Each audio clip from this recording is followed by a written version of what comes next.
Welcome back to episode 2 of my 10-part series of bid battle stories.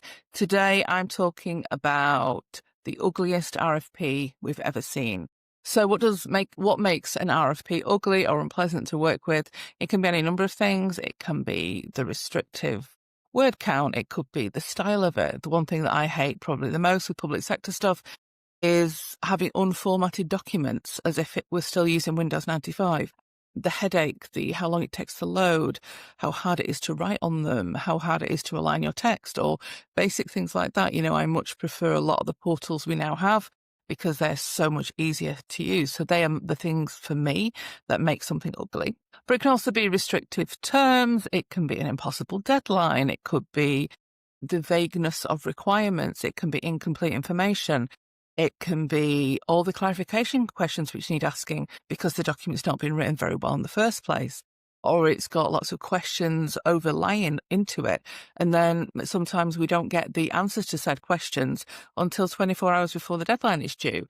And then you have a scenario where they then extend, and then that might put you back on all the other work that you're doing, because obviously most teams are managing and running several opportunities at any one time. So, it's always best in my mind to, if there's a deadline, we stick with it and we get it done by that point. But if you're not being given all the information, that's kind of impossible to do as well, isn't it?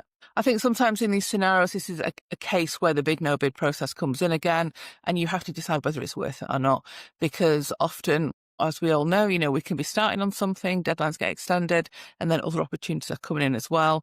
And, your senior team are going to want you to do everything. And, I've been in that situation many a time where they're like, well, why can't you do them all?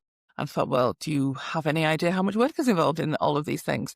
And you have to make the call as the professional in that area to say, actually, no, we can't do them all. We can't continue with this. And sometimes if you start on something and it's becoming difficult, it's better to walk away. Done that many a time where it's been a technical consideration or a health and safety risk because the information wasn't there. Someone goes out to site, they assess the site, they say it's not a good idea for us to be doing this. And that's why your team has to work together in those respects. But so I would think about some of those things. But if it's going to be a headache, if it's not going to be achievable, then sometimes it's best just not to bother, in my opinion.